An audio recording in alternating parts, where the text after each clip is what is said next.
Estaba con fiebre, los huesos me dolían como si me hubieran golpeado, y aún así me levanté de la cama para preparar el almuerzo. No porque quisiera, sino porque sabía que, si no lo hacía, nadie lo haría. Bruno estaba en el sofá, revisando el celular como si no pasara nada. Paula pasó por mí en la cocina. Me miró de arriba abajo y soltó: «Si es solo una gripe, ni empieces con el drama, Estela. Hay carne descongelándose desde ayer». Eso me atravesó como un cuchillo. Temblaba de frío, sujetándome de la encimera para no caer, y ella quería que fingiera estar sana solo porque le era más conveniente. Fue en ese instante, con la olla aún vacía y su mirada quemando mi dignidad, que supe: algo dentro de mí se había quebrado de una vez por todas. Nunca pensé que mi propio hogar pudiera convertirse en un campo minado. Cada paso que daba lo calculaba para no molestar, para no ser una carga. Yo había mantenido esta casa entera. El coche, el matrimonio de ellos, hasta la cuna de Nico. Todo salió de mis ahorros, de mis años de trabajo, de la jubilación que apenas me alcanzaba. Y aún así, allí, con 63 años, me trataban como una intrusa incómoda, como si mi presencia solo fuera bienvenida mientras lavara, cocinara o limpiara. Ya no había espacio para Estela madre, ni para Estela mujer. Solo quedaba la empleada silenciosa que, aún enferma, no tenía derecho a descansar. Aquella tarde, mientras Bruno y Paula almorzaban en el cómodo silencio de quien está acostumbrado a ser servido, yo comí de pie en la cocina, con una taza de té y un trozo de pan del día anterior. La fiebre subía, y mi cuerpo pedía auxilio, pero mi orgullo me impedía pedir ayuda, no porque no la necesitara, sino porque ya conocía la respuesta. En el fondo, sabía desde hacía tiempo que no podía contar con ellos. Hasta entonces me había convencido de que ese era el precio de ser madre, que ser olvidada, disminuida, faltada al respeto formaba parte del paquete. Pero ese día, sintiendo el corazón acelerarse por el dolor y la frustración, entendí que no era amor lo que me mantenía allí. Era miedo.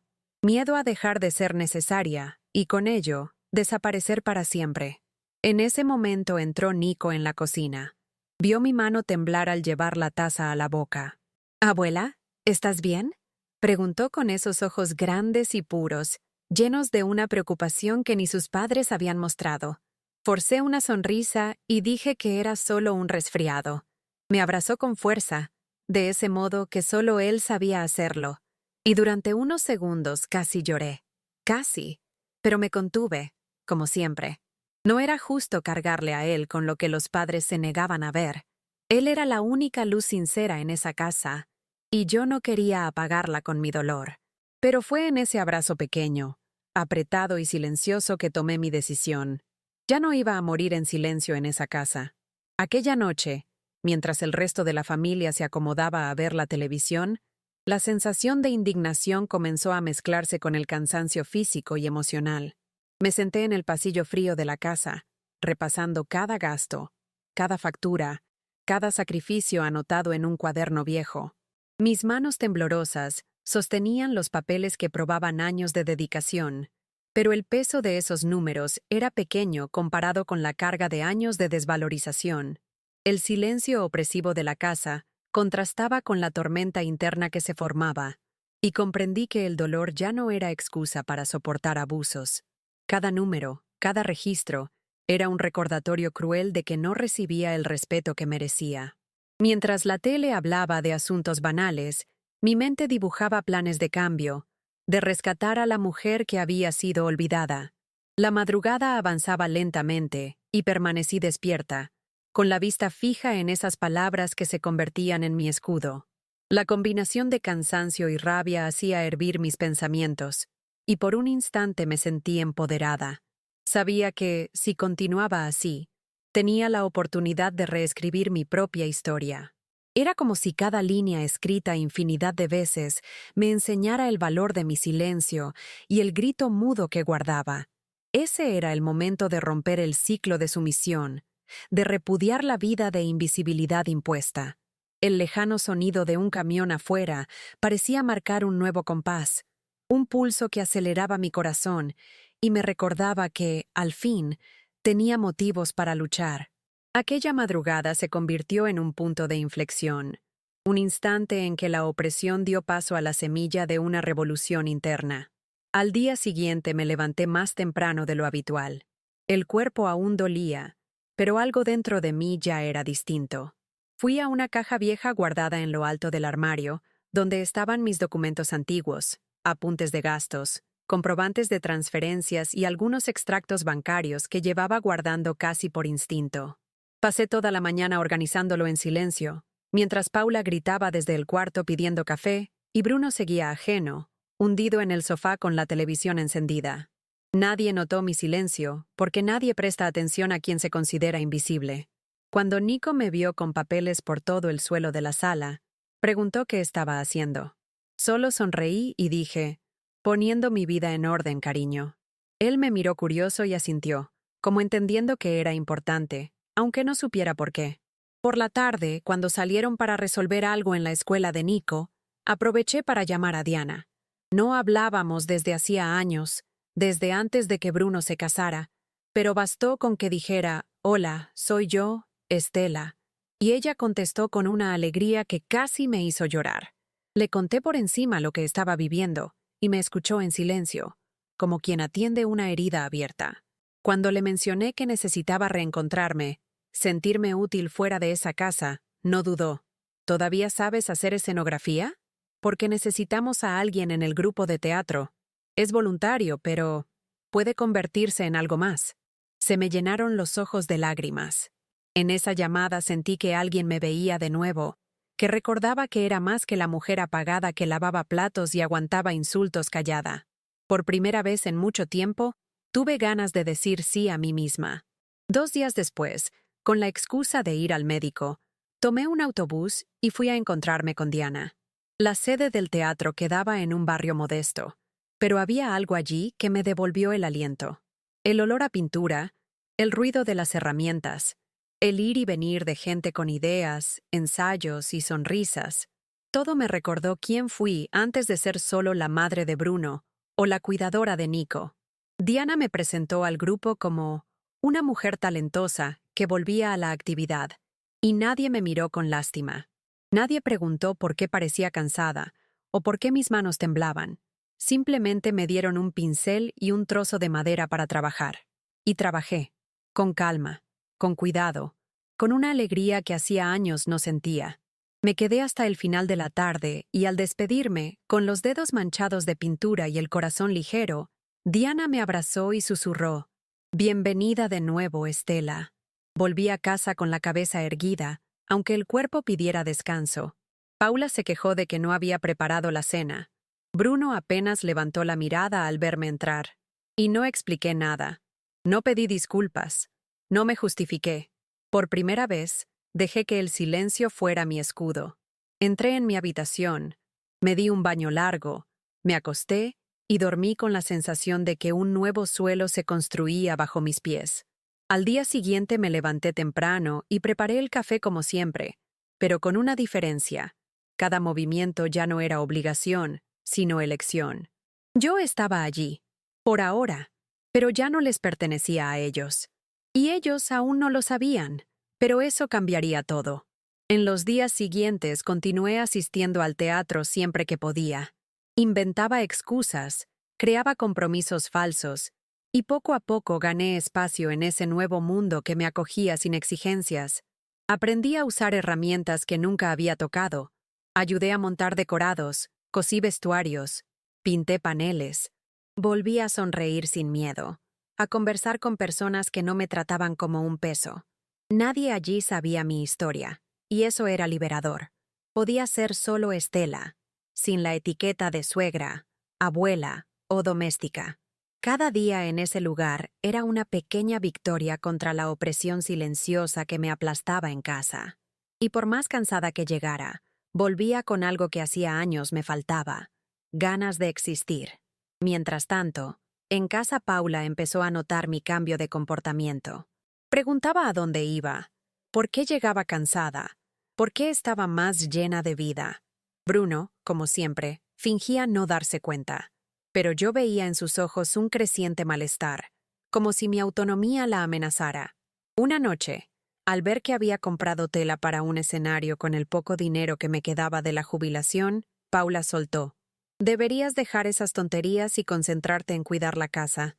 Esto no se sostiene solo, Estela». Solo la miré fijo. Por dentro ardía, pero por fuera respiré hondo y subí al cuarto. La diferencia es que, esta vez, sabía que no me quedaría allí para siempre. Ellos ya no mandaban en mí. Solo aún no se habían dado cuenta. La semana siguiente empecé a organizar mejor todos los documentos acumulados a lo largo de los años.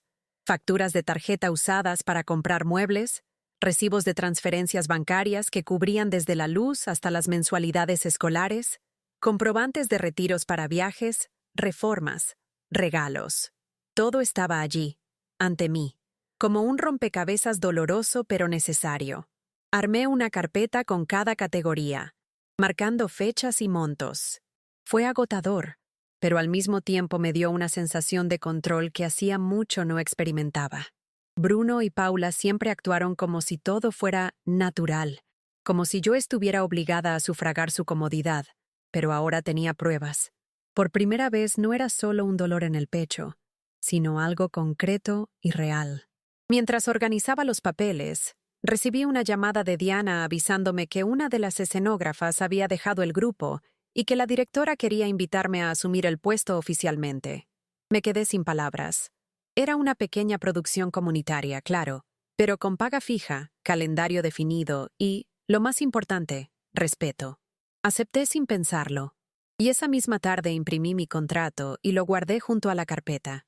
Entonces comprendí que, al fin, había construido una puerta de salida, un lugar donde era bienvenida, donde mi presencia tenía valor, donde nadie esperaba que me anulara para ser querida.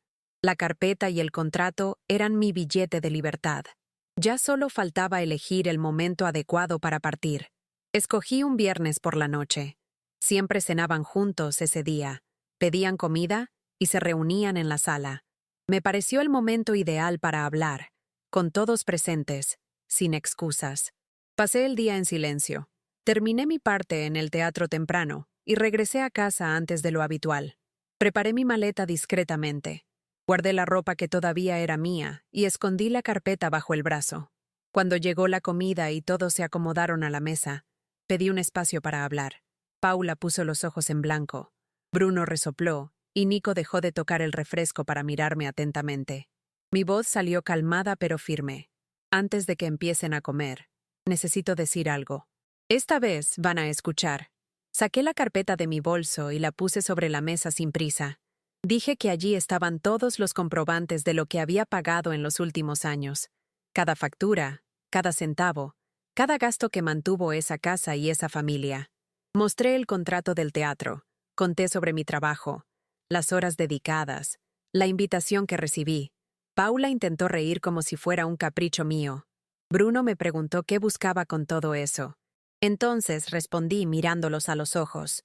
Quiero que sepan que, a partir de hoy, esto ya no es mi responsabilidad. Ya no voy a pagar nada. Ya no voy a servir a nadie. Y sobre todo, ya no voy a vivir donde no me respetan. El silencio en la mesa fue más atronador que cualquier grito. Bruno aún intentó argumentar, como si tratara con una adolescente rebelde. Dijo que estaba exagerando, que esa también era mi casa, que nadie me obligó a nada. Paula, por su parte, se levantó enfadada diciendo que era ingrata, que ellos me habían permitido quedarme allí todo ese tiempo. No respondí de inmediato. Abrí la carpeta, saqué un extracto bancario de hace 3 años con una transferencia grande para cubrir una deuda de Bruno, y lo puse frente a él. Luego le mostré la factura de la nevera nueva, del sofá, de la ropa de Nico, de los billetes que pagué para su luna de miel. Ninguno pronunció palabra. Por primera vez sentí que veían la verdad, no porque yo hablara, sino porque estaba allí, delante de ellos, en blanco y negro. Mientras el silencio pesaba, Nico me miró asustado.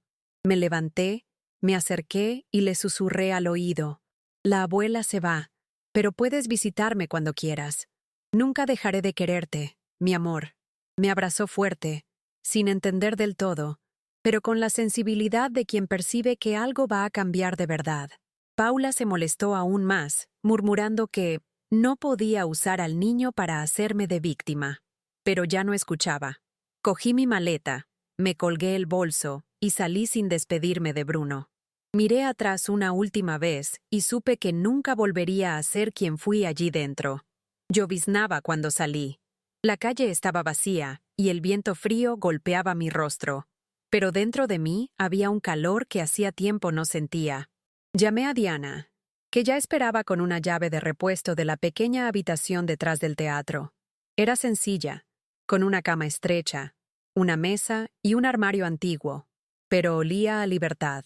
Me senté en la cama y lloré. Lloré todo lo que no pude durante los años en que callé. Lloré por cada comida hecha con fiebre, por cada reprimenda que tragué, por cada silencio fingiendo paz. Pero también lloré de alivio. Había salido. Lo había conseguido. Y, aunque tuviera miedo de lo que vendría, entre cajas de pintura y vestuarios colgados, sentí que aún había vida dentro de mí. A la mañana siguiente llegué temprano para ayudar con los preparativos del espectáculo. Me recibieron con abrazos y sonrisas, como si llevara años allí. Nadie preguntó dónde vivía, por qué llegué tan temprano o por qué tenía los ojos hinchados. Solo me entregaron una lista de tareas y confiaron en mí. Fue entonces, entre martillos, polvo de madera y el aroma de café recién hecho, que comprendí que el pertenecer no tiene nada que ver con la sangre, sino con el respeto, el espacio y la voz. Y en ese teatro, entre personas que sabían mi nombre sin conocer mi dolor, volví a ser alguien. No la madre, ni la abuela, ni la mujer invisible, sino Estela. Solo Estela. Y eso, para mí, ya lo era todo. Los primeros días pensé que Bruno vendría en mi búsqueda. No porque esperara disculpas. Nunca fue bueno pidiéndolas. Sino porque imaginé que al menos sentiría mi ausencia. Pensé que llamaría para saber si estaba bien o si necesitaba algo, que sabría si realmente me había ido. Pero nada. Ni un mensaje. Ni una llamada. Fue Nico quien apareció primero. Una tarde de ensayo, Diana me dijo que había un niño esperándome en la entrada. Al verlo con la mochila al hombro y un dibujo en las manos, mi corazón casi se detuvo. Corrió hacia mí, me abrazó y dijo: «Vine a conocer tu nuevo lugar, abuela, y a mostrarte el cartel que dibujé para tu teatro». Abracé a ese niño como si fuera el último trozo de hogar que me quedaba, porque lo era. Llevé a Nico a conocerlo todo. Le mostré bastidores, vestuarios, el panel que pinté con orgullo. Me escuchaba con ojos brillantes, como si viera a su abuela por primera vez de verdad. Antes de irse, me entregó el dibujo. Una escena de teatro con una mujer en el centro, rodeada de luces. «Eres tú, abuela», dijo. Guardé aquel dibujo como un tesoro. Era la primera vez en años que alguien me veía como protagonista de mi propia historia. Desde entonces, vino siempre que pudo, a veces con la mochila aún, otras solo para ayudar a barrer o pegar papel. A Paula no le gustaba, lo sabía, pero ya no podía impedir nada. Con el tiempo, Bruno empezó a aparecer. Primero por recados de Nico, luego con mensajes cortos y torpes preguntando si estaba bien. Respondía educada pero distante. No era odio, era cansancio. De quien suplicó atención años y solo fue notada cuando dejó de servir. Una vez vino al teatro, se quedó parado en la puerta, mirando un mundo que nunca imaginó que yo habitara.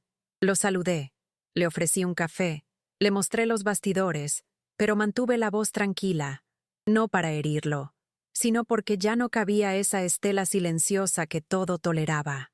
Me miraba con desconcierto.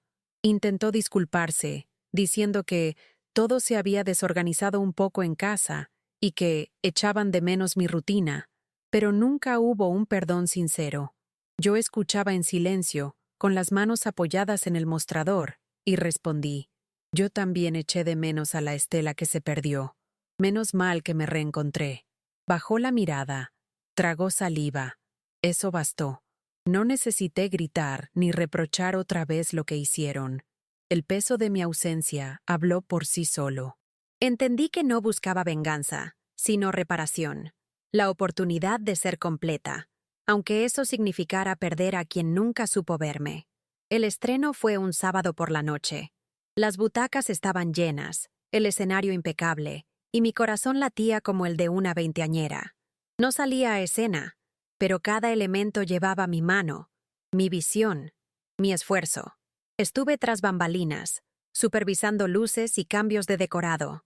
Al final, Diana me abrazó con lágrimas y dijo: «Salvaste esta producción, Estela».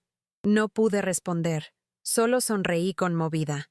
Entre los aplausos vi a Nico en primera fila, aplaudiendo con orgullo. Por un segundo deseé que Bruno estuviera allí, no por mí, sino para que viera lo que perdió. Al día siguiente, encontré en la portería una caja con un álbum de fotos antiguo.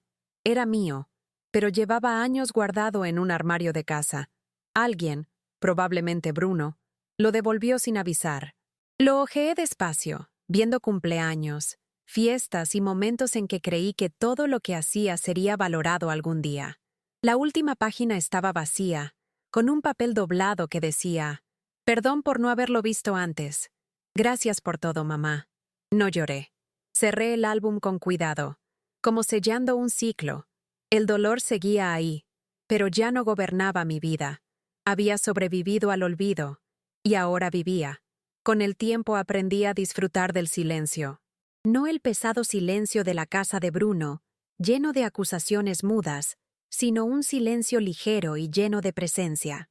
El silencio del teatro vacío después de un ensayo, el silencio del pincel sobre la madera, el silencio de una taza de té disfrutada sin prisas.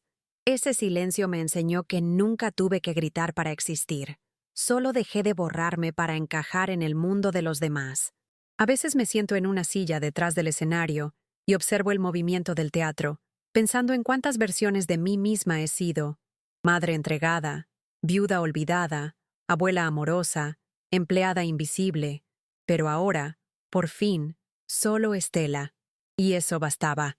Paula nunca más me buscó. Según Nico, a ella no le gusta que él me visite tanto, pero él viene de todos modos, con ese modo dulce e insistente de quien ama de verdad. Trae dibujos, historias del colegio, a veces un trozo de pastel escondido en la mochila. Nos sentamos en la escalerita de atrás y hablamos como dos cómplices que saben más de lo que pueden decir. Él es mi pedacito de futuro, mi puente entre lo que fue y lo que aún puede ser. Y cada vez que me dice: «Abu, ¿eres feliz aquí?», respondo sin pensarlo: «Sí, mi amor, ahora sí lo soy», porque no hay lujos, ni comodidades extraordinarias, ni grandes logros, pero hay libertad. Y después de todo lo que he vivido, ser libre ya es una victoria inmensa. Un día, mientras limpiaba los pinceles tras entregar otro decorado, escuché un murmullo entre bastidores. Era Bruno, parado en la puerta, con una expresión de quien no sabe si puede entrar. Lo vi de lejos y por un momento dudé. No porque sintiera rabia, sino porque ya no sabía si él formaba parte de mi nueva vida. Me acerqué. Le saludé con un breve gesto. Él dijo que quería mostrarme algo. Sacó del bolsillo una hoja doblada con una planilla impresa. «Estoy intentando organizar todo allá en casa ahora. Ver qué es mío, qué es de ella», murmuró. Yo solo asentí. Continuó: «No sé si sabré hacerlo solo». Lo miré con calma y le dije firme: «Tú vas a aprender». Y me di la vuelta. No por frialdad, sino porque ya no me correspondía a mí cargar con lo que no era mío. Esa noche reflexioné mucho sobre aquel encuentro. No es fácil decirle no a un hijo. Durante años hice lo contrario. Decía sí aunque mi cuerpo gritara por descanso. Pero ahora sabía que el amor no es servidumbre, y que ayudar no puede costar el alma propia. Tal vez Bruno cambie, tal vez no. Eso ya no es mi responsabilidad. Lo que importa es que, al salir de esa puerta, él empezó a asumir el peso de su propia historia. Y yo, por primera vez, pude caminar ligera.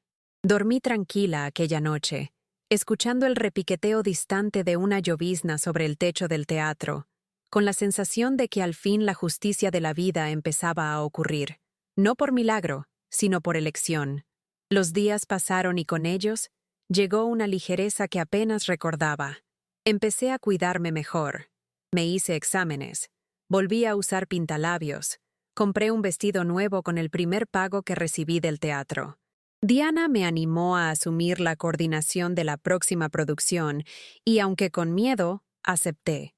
Poco a poco dejé de ser solo la mujer que huyó de la humillación y me fui transformando en alguien activa, admirada, presente. Uno de los actores me llamó la columna vertebral del equipo y estuve a punto de llorar. Pero no lloré. Sonreí y di las gracias. Ahora contener las lágrimas era casi un acto de celebración. Ya no brotaban por dolor. Era como si, tras años enterrada en el silencio, me permitiera florecer. Cierta tarde, al limpiar un armario viejo del teatro, encontré un espejo antiguo y polvoriento. Cuando lo levanté y vi mi reflejo, tardé en reconocer a la mujer que me devolvía la mirada. Los ojos mostraban marcas del tiempo, pero también un brillo nuevo. El rostro, cansado, pero firme. Vi algo en mí que hacía mucho había desaparecido. Dignidad. Digna no por ser fuerte o por haber resistido tanto, sino por haber decidido dejar de aceptar tan poco. Rozando el cristal con la yema de los dedos, pensé, te tomó tiempo, Estela, pero has vuelto. Y en ese instante comprendí que no toda pérdida es derrota. Algunas son liberación. Y eso fue lo que aquel reflejo me mostró. Ya no era la sombra de nadie. Era yo. Poco después nos visitó un grupo de estudiantes como parte de un proyecto social de la zona. Entre ellos había una niña de unos 12 años, con el cabello recogido de cualquier manera, y una mirada desconfiada de quien ha conocido el peso del mundo demasiado pronto. Me observó mientras explicaba cómo montábamos los decorados. Cuando todos se dispersaron, se acercó y me preguntó, ¿tú siempre trabajaste aquí? Sonreí y dije que no, que comencé tarde, después de muchas cosas. Me miró seria y respondió, pero parece que siempre fue tu lugar. Eso me desarmó. Porque sí, era así. Aunque llegué tarde, ese lugar y esta nueva versión de mí siempre me estuvieron esperando. Volví a casa con esa frase en la cabeza. Por la noche apunté en un cuaderno que acababa de empezar a usar para registrar pensamientos sueltos. No siempre lo primero que llega es lo que más vale. A veces lo que llega después es lo que salva. Y era verdad. Si alguien me hubiera dicho hace un año que viviría sola, trabajando en arte y rodeada de gente que me respeta, me habría reído o llorado. Hoy no. Hoy lo escribía con firmeza y conciencia. Era tarde. El teatro estaba en silencio, y encendí una vela solo para ver cómo la luz danzaba en la penumbra.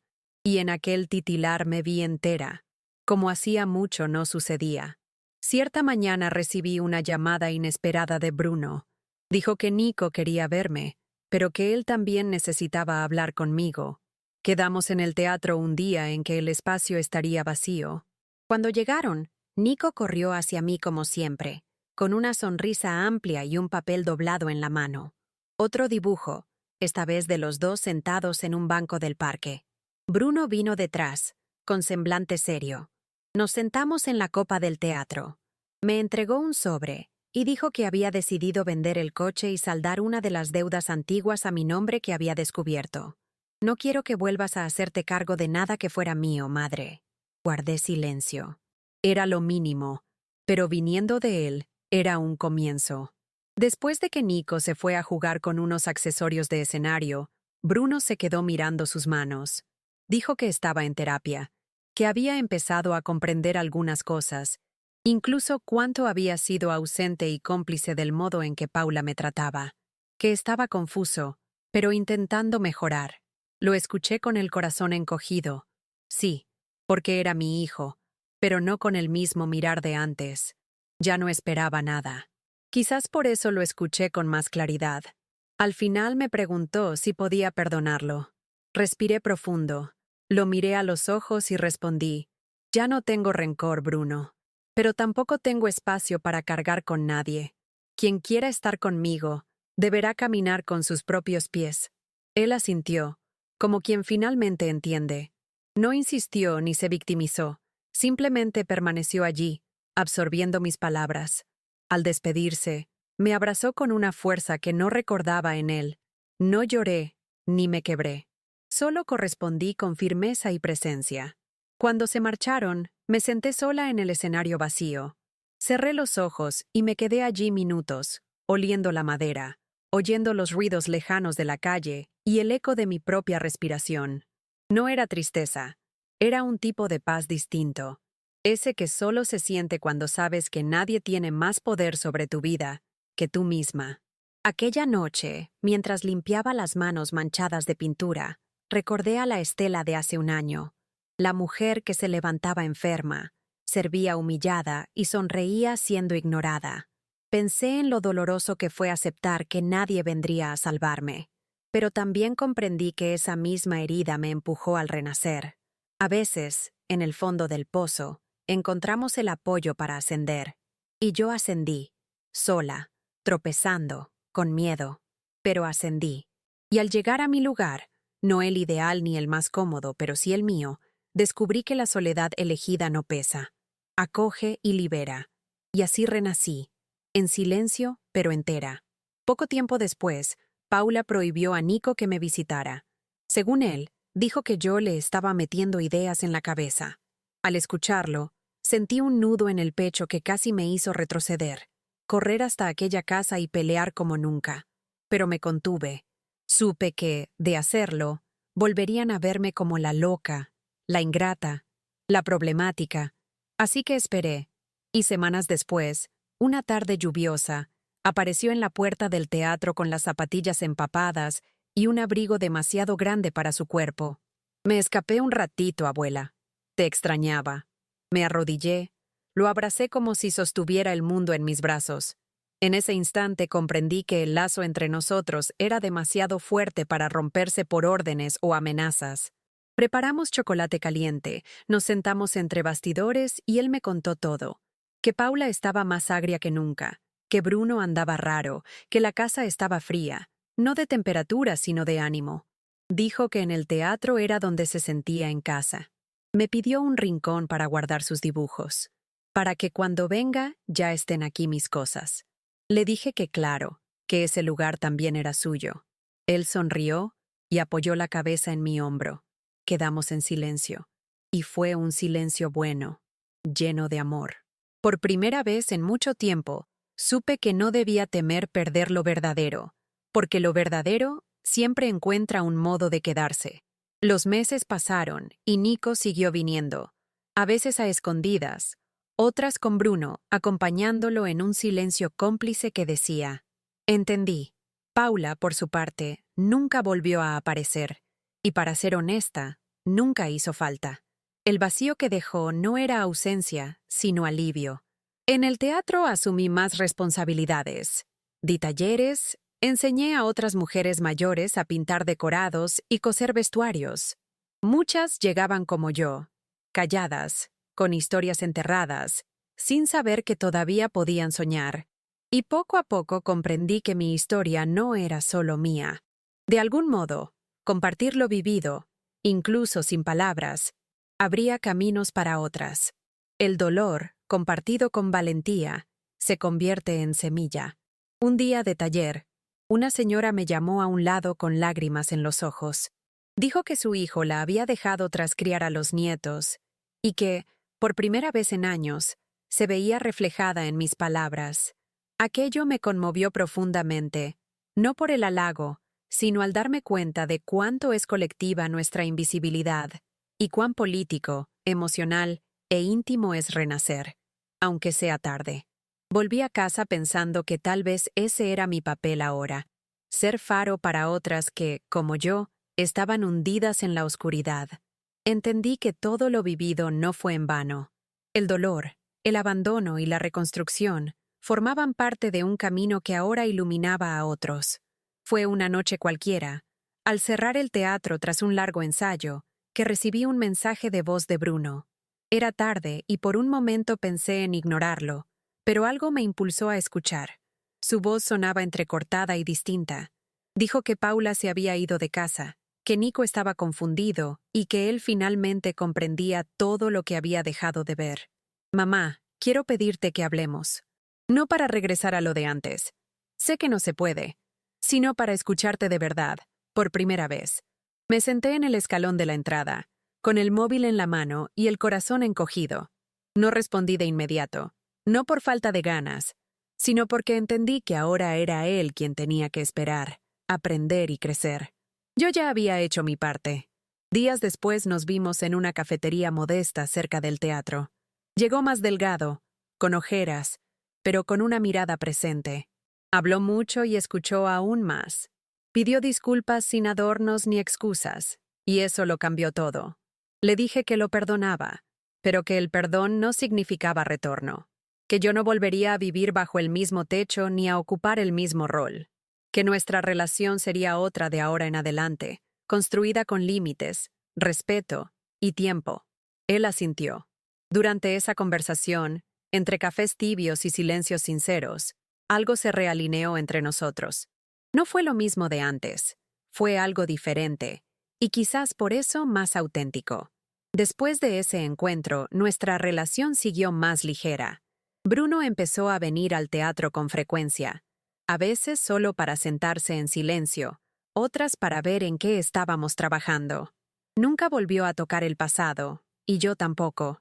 Sabíamos que algunas heridas no necesitan abrirse de nuevo para ser respetadas. En cuanto a Nico, crecía vertiginosamente.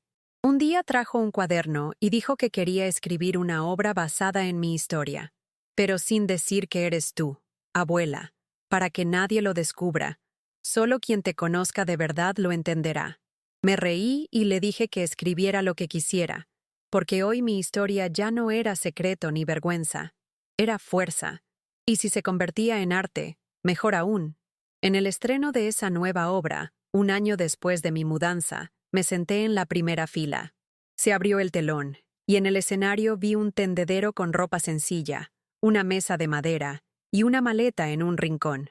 Una actriz mayor entró en escena, sirviendo café y sonriendo con un cansancio que yo conocía bien. Y cuando ella miró al público y dijo, «Hay quienes creen que nacimos para servir, pero nacimos para vivir». Mi corazón se detuvo. Era mi voz, mi alma representada y honrada. Nico me sonrió desde el escenario, y yo le devolví la sonrisa con los ojos llenos de lágrimas. Comprendí, al fin, que incluso los silencios que viví habían reverberado, que nada de lo que sufrí fue en vano. Tras ese espectáculo, algo cambió dentro de mí. Ya no se trataba solo de reconstrucción, sino de ocupación. Ocupar el espacio que siempre fue mío por derecho y que durante años me enseñaron a ceder. Empecé a escribir también relatos breves, fragmentos de mi historia y recuerdos que emergían mientras cosía vestuarios o pintaba un nuevo decorado. Diana leyó algunos y me animó a publicar en un diario local. Dudé al principio, pero luego acepté. Al ver mi nombre impreso junto con mi voz, sentí por fin que existía fuera de las paredes que me confinaban, y para mí aquello fue una forma de justicia, no contra nadie, sino a favor de mí misma. Volví a recorrer las calles del barrio con otra postura, ya no encorvada ni queriendo pasar desapercibida. Ahora saludaba a la gente, miraba a los ojos y sonreía sin miedo. Algunos aún me veían como la madre de Bruno, otros como la señora del teatro. Pero lo más importante era que yo me veía y me reconocía. Era como si cada paso dijera, estoy aquí y merezco estar. A veces, al terminar la jornada, me siento en la coxia y observo cómo se apagan las luces poco a poco. Y pienso que durante demasiado tiempo me vi como parte del decorado. Hoy sé que soy parte del guión, no como personaje secundario, sino como autora de mi propia historia. Un año y medio después de mi partida definitiva de la casa de Bruno, me invitaron a dar una charla en una escuela pública titulada Renacer después de los 60. Me reí al recibir la invitación. ¿Quién lo diría? Yo que pasé años apagada dentro de mi propia vida. Pero acepté. Subí al estrado con las manos sudorosas, el corazón acelerado y la cabeza firme. Conté sin adornos lo esencial, que envejecer no es desaparecer, que ser madre no es morir por dentro, y que el amor sin respeto es cárcel. Al final, una mujer del público me abrazó y dijo, «Has expresado todo lo que yo nunca supe decir». Allí comprendí que mi historia, aunque común, llevaba algo poderoso, verdad. Cuando volví a casa esa noche encontré un papelito de Nico en mi escritorio. Escrito a mano con bolígrafo azul y algunas palabras tachadas decía: «Gracias por nunca rendirte contigo, abuela. Porque si lo hubieras hecho, yo habría perdido la oportunidad de conocer quién eres realmente». Lo leí despacio, como quien saborea cada palabra, y lloré no de dolor sino de gratitud, porque, al fin y al cabo, la vida me había devuelto todo lo que un día me quitaron: presencia, voz y libertad. Y lo más hermoso, lo hizo sin destruir a nadie, simplemente reconstruyéndome por dentro. A veces todavía revivo aquellos días en que pensé que ya no tendría tiempo para cambiar, para irme, para empezar de nuevo. Creía que mi edad era una carga, que mi cuerpo cansado era una sentencia y que mi historia había terminado en esa cocina fría, entre platos apilados y órdenes secas. Pero aprendí que el tiempo no se mide en años, sino en coraje. Y el coraje puede llegar a los 20, a los 60 o a los 80. El mío llegó tarde, sí, pero llegó. Y llegó con fuerza, empujándome fuera, atrayéndome de vuelta a mí misma y dándome la mano cuando nadie más lo hizo. Hoy, al mirar atrás, no siento rabia. Siento un profundo respeto por la mujer que fui, aquella que resistió, que lloró en silencio y permaneció por amor. Ella no era débil, solo estaba malquerida. Y ahora que lo sé, puedo abrazarla dentro de mí, porque sin ella no estaría aquí. Y aquí es un lugar hermoso, donde mi historia no pesa sino une, donde mis cicatrices no avergüenzan sino identifican, y donde finalmente puedo respirar hondo, abrir la ventana y decir sin miedo: no le debo nada a nadie.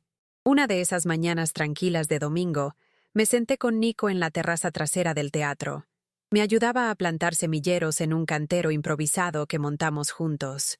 Entre paladas de tierra me preguntó: «Abu, ¿te arrepientes de algo?».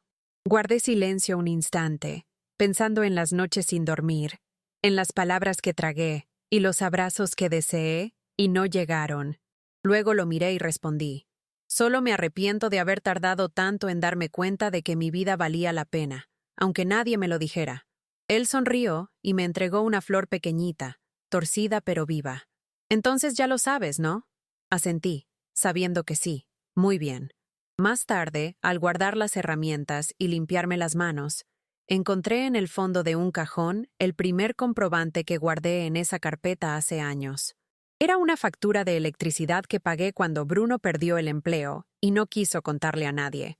Sostuve ese papel con cuidado, no con rencor, sino como quien contempla una herida ya cicatrizada. Hice lo que pude con lo que tenía, y por mucho tiempo pasó desapercibido. Pero hoy no. Era visible para mí, para Nico, y para quien me lea, me escuche o me encuentre. Ya no soy sombra, soy historia. Y aunque muchos jamás sepan lo que viví, cada paso que doy ahora lleva esa memoria con dignidad. Y así continúo, sin necesitar aplausos ni buscar aprobación, simplemente siendo, en paz con la mujer que tanto luchó por reencontrarse. Estela. Solo Estela. Pero ahora, entera.